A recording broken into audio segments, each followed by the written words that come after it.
issue ng New Model Agreement may impluwensya ng Amerika ayon sa isang geopolitical analyst. Ang detalye mula kay kapartner Carlo de la Peña. Ako nga po pinasok yung American element po dito. Dahil meron tayong mga gumagalaw in behalf of the Americans within our government. This is of course an old problema ng dekada na po ito, yung tinatawag nating amboys, pero ang bagong pangalan US proxies.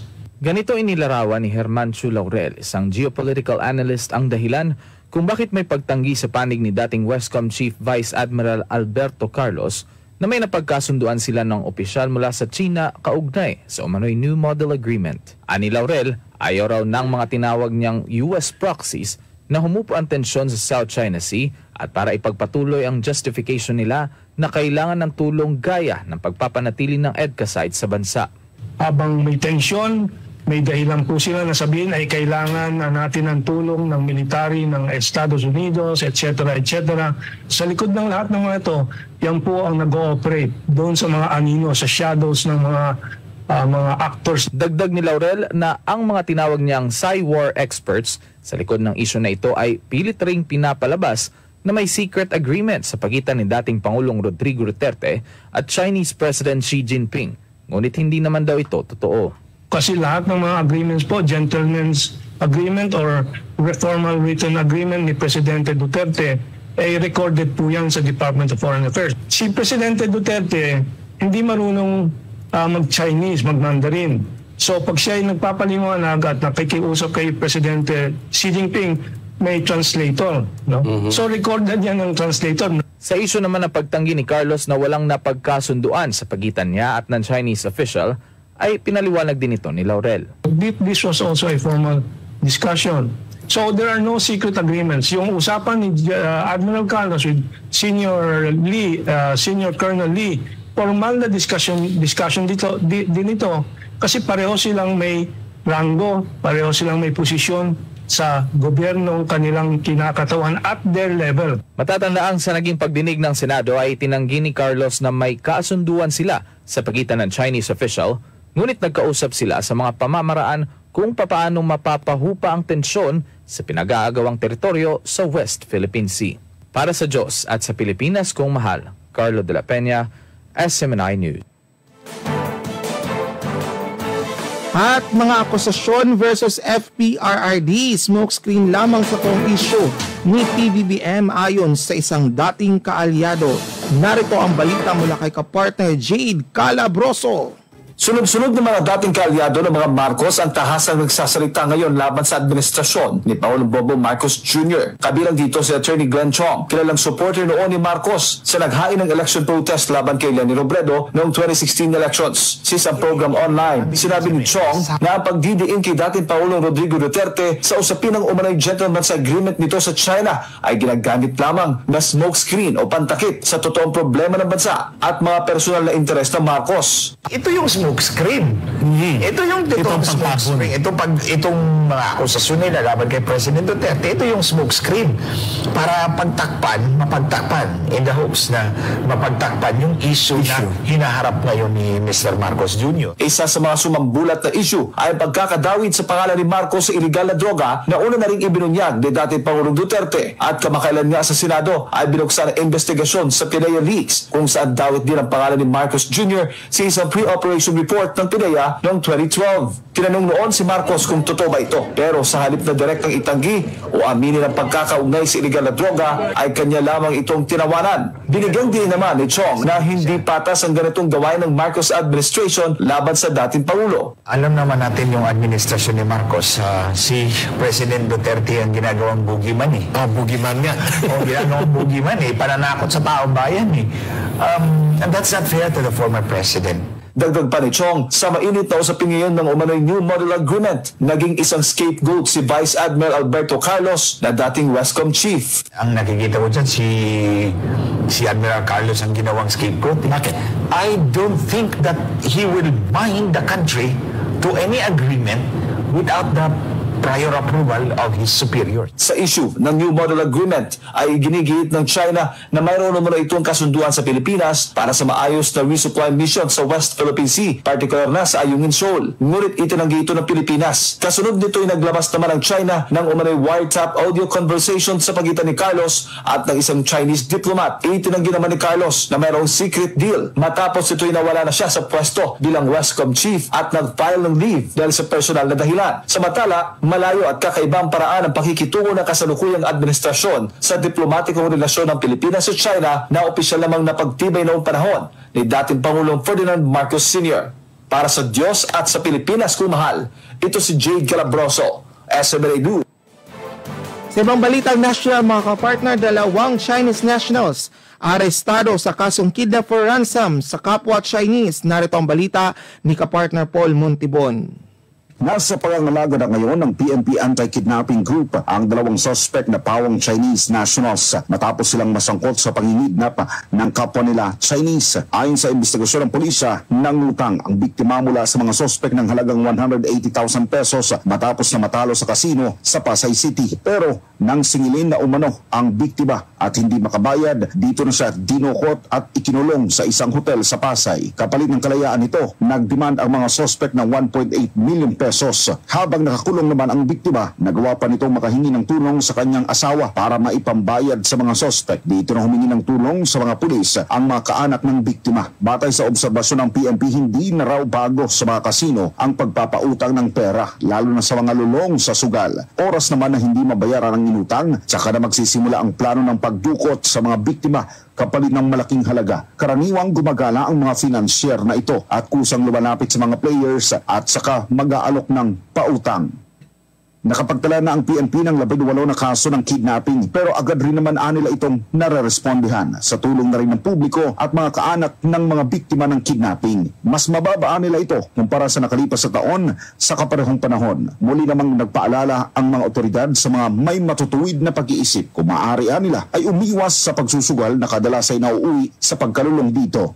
Para sa Diyos at sa Pilipinas kumahal, nag-uulat Paul Montibon, SMNA News.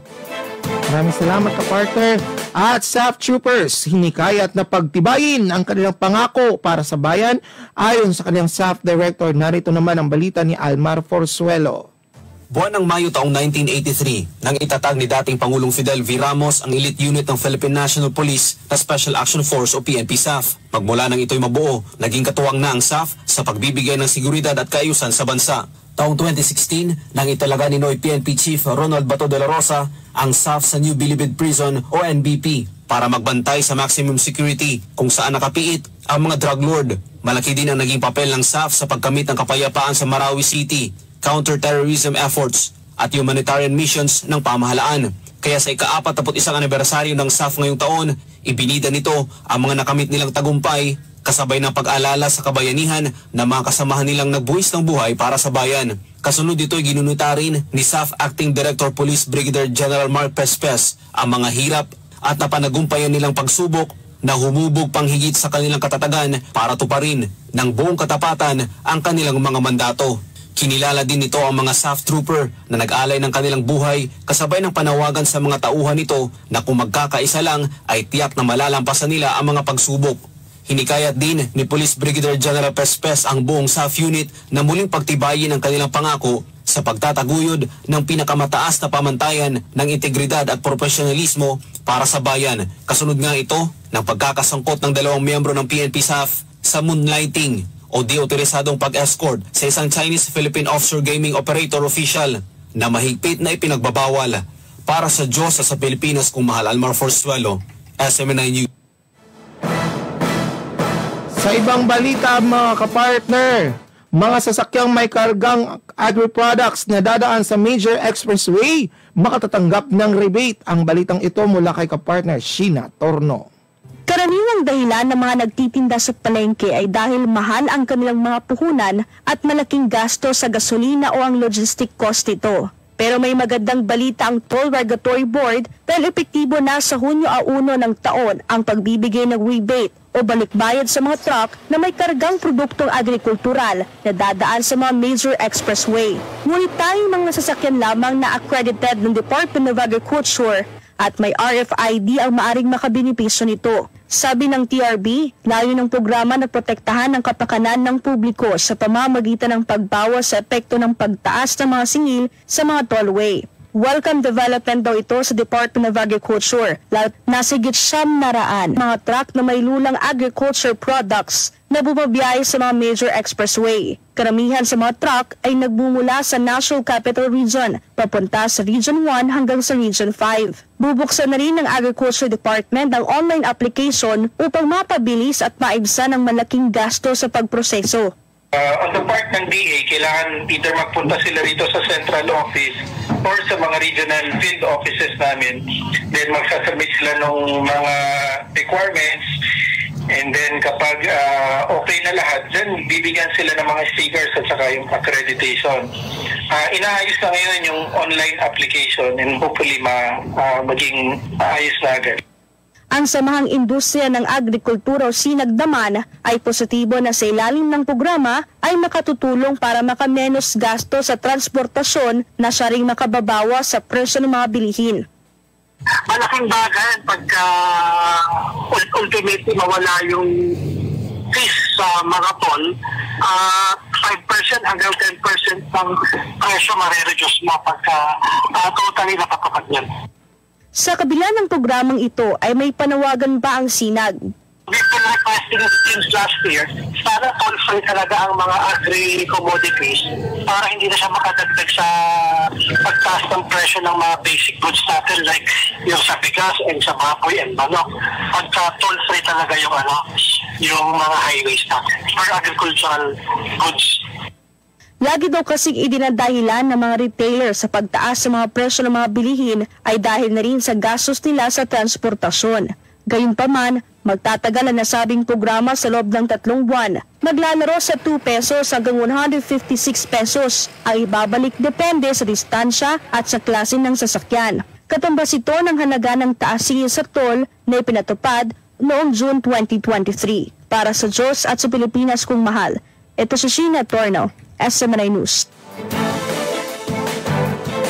Samantala mga kapartner, 28 bagong urgent and care and ambulatory centers target na mabuksan ng DOH hanggang taong 2028. Narito naman ang balita ni kapartner Creseline Catarong.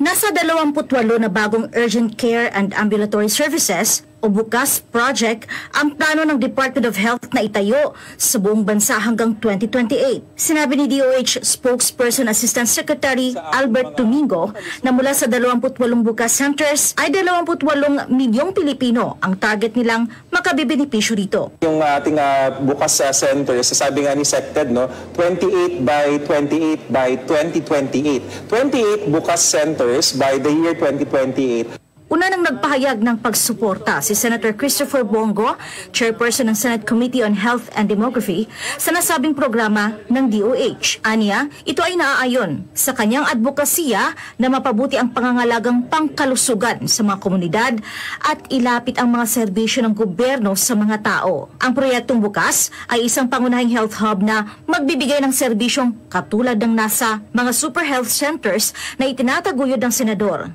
Isa itong intermediate na pasilidad sa kalusugan na layong punan ang puwang sa pagitan ng mga primary care facility o rural health units o city health centers at mas mataas na antas ng health institutions o mga ospital sa pamamagitan ng pagbibigay ng urgent healthcare services. Ito ay mid-level diagnostic at therapeutic centers na magbibigay ng first contact sa community level para sa mga lugar na higit sa 2 oras ang layo mula sa isang regional hospital. Ngunit hindi tulad ng super health centers na pinangangasiwaan ng mga lokal na pamahalaan, ang BUCAS ay pamamahalaan ng DOH at magsisilbing extension ng mga ospital ng ahensya. Sa kabilang banda, ipinahayag pa ni Asek Domingo na tuloy-tuloy ang kanilang pagsisikap para sa mabuting sistemang pangkalusugan. Sa katunayan, naka-attach sa BUCAS project ang mobile clinics na nakatakdang i-deploy ng DOH kung saan gagamitin ito sa mga liblib na lugar. Ang BUCAS Mobile Clinic ay ang Puro Kalusugan Program. Ito ay isang programa kung saan bubuhayin ng DOH ang pangunahing pangangalagang pangkalusugan sa komunidad at bababa pa sa antas ng barangay at sa antas ng puro. Nariyan yung mga sinasabi na primary care services na nagmumula dun sa bagong urgent care at ambulatory service centers na ginagawa ngayon sa ating mga puro kalusugan or purok kalusugan na bubuin na rin at abangan natin yung mga mobile clinics na i-deploy sa madaling panahon. Magkakaroon ng x-ray, ultrasound, may hematology, chemistry at may sariling generator ang nasabing mobile clinic. Kaakibat ng mga programang ito ng DOH ay nangangailangan din ito ng human resources. At dito nga, may nakikitang kakulangan ang ahensya. Una nang sinabi ni Health Secretary Teodoro Herbosa na 190,000 health workers ang kailangan para mapunan ang kakulangan sa nasabing sektor sa Pilipinas. So yan yung mga napag-usapan namin, including all others, we will need the human resources. So we saw the gap. Inesend ko sa Presidente na we have about 190,000 needed to actually fill in the gaps of our healthcare system. That's with the net flow, no? Yung mga nag-migrate at yung mga nag-OFW plus yung nag-graduate from our schools. Kaya naman, ayon sa DOH, patuloy din ang mga ikinakasang programa ng gobyerno upang matugunan ang suliraning ito sa healthcare system ng bansa. Para sa Diyos at sa Pilipinas kong mahal, Cretzeline Catarong, SMNI News. Para sa huling balitang national, Attorney Panelo sinabing dapat pang manatili sa pwesto si VP Sara sa DepEd dahil marami pa itong magagawa. Ang detalye mula kay kapartner Val de Venegracia. Marami pang pwedeng magawa si Vice President Sara Duterte, lalo na bilang Education Secretary, kaya't nararapat lang ito'y manatili sa kanyang pwesto. Ito ang opinyon ni dating Chief Presidential Legal Counsel Attorney Salvador Panelo hinggil sa mga sigaw ng ilan, lalong-lalo na sa mga pangyayari ngayon sa bansa. Sunshine News Blast. Number one, alam po ninyo, si Inday Sara bilang kalihim ng edukasyon ng departamento, maraming magagawa sa ating mga estudyante. Kaya nandyan pa siya. Kaya hindi naman sila nagkakaaway pa naman ni Principal PBBM. So, she will stay there. Para sa akin, diyan ka lang. Marami kang magagawa pa dyan. Now, kung dumating sa panahon na meron siyang, ang presidente may programa na talagang labag sa iyong paniniwala, that's the time na kailangan na kayo maghiwalay. Sa ngayon naman mukhang hindi. Si dating Chief Presidential Legal Counsel Attorney Salvador Panelo, matatandaan nga na nananatiling mataas ang trust ratings ni VP Sara, isang patunay na siyang most trusted na opisyal ng gobyerno base sa mga survey. Pati na rin ang kagawaran ng edukasyon ay nananatiling ring most trusted na ahensya ng gobyerno sa unang quarter ng 2024. Ronda Pilipinas. Kauna-unahang tourist rest area sa Mindanao, napalakas ang turismo sa Bukidnon. Narito ang balita ni Jason Rubrico. Ibinida ng Department of Tourism sa mga delegado ng Northern Mindanao Philippine Experience Program ang kauna-unahang tourist rest area sa Mindanao at ang pangalawa sa buong Pilipinas na matatagpuan sa Manolo Fortich, Bukidnon. Ang pasilidad na ito ay flagship project ng DOT sa ilalim ng kasalukuyang administrasyon na layong magbigay ng kaginhawaan sa mga lokal at dayuhang turista tulad ng pagkakaroon ng malinis na comfort room. Tourist rest area is indeed very napaka malaking tulong to para sa tourists natin, especially na kung ang mga tourists dadaan, they will have a safe and clean bathroom, CR. Ang mga comfort rooms ng TRA ay may diaper changing at breastfeeding stations. Pagpasok mo sa nasabing pasilidad, bubungad na ang maraming lamesa at upuan kung saan pwedeng pagpahingahan ng mga biyahero. Meron din itong coffee shop at pasalubong center kung saan maaaring makabili ng iba't ibang local products ng probinsya. May help desk din na handang tumugon sa mga katanungan ng mga turista. Nindot kayo. Yes. Nindot kayo atong tourist rest area dire. Ang ganda-ganda po ng TRA natin. bibigay talaga siya ng comfort and convenience sa ating mga turista. So hapit na mo diri sa TRA na ay lami kayo nga coffee o lami kayo nga mga pasalubong po, and our local products are also sold here, made by our local artisans. Ayon sa lokal na pamahalaan ng Manolo Fortich, malaking tulong ang TRA sa pagpapalakas ng turismo ng Bukidnon, lalo't ang mismong pasilidad ay isa na ring tourist attraction. Naging tourist attraction na din siya, actually. So, visitors coming from Davao, from Cagayan de Oro, dito na sila nag-merge to buy pasalubongs, and even they will have their photo up outside. Hindi pwede nga hindi sila makapagkuha ng pictures dito. Aki ang pasasalamat ng single parent na si Jonalyn sa pagkakataong mabigyan ng trabaho sa Tourist West area. Aniya, ang sweldo niya bilang isang empleyado ng TRA ay bumubuhay sa kanyang pamilya.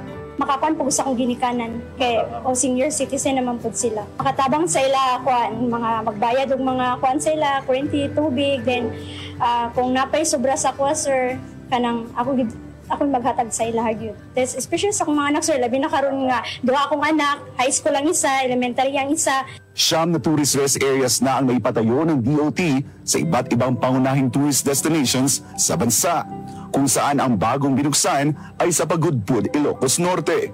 Nakatakda na ring buksan ang pang-10 TRA sa Baguio City. Para sa Diyos at sa Pilipinas kung hal, ako si Jason Rubrico, SM9 News.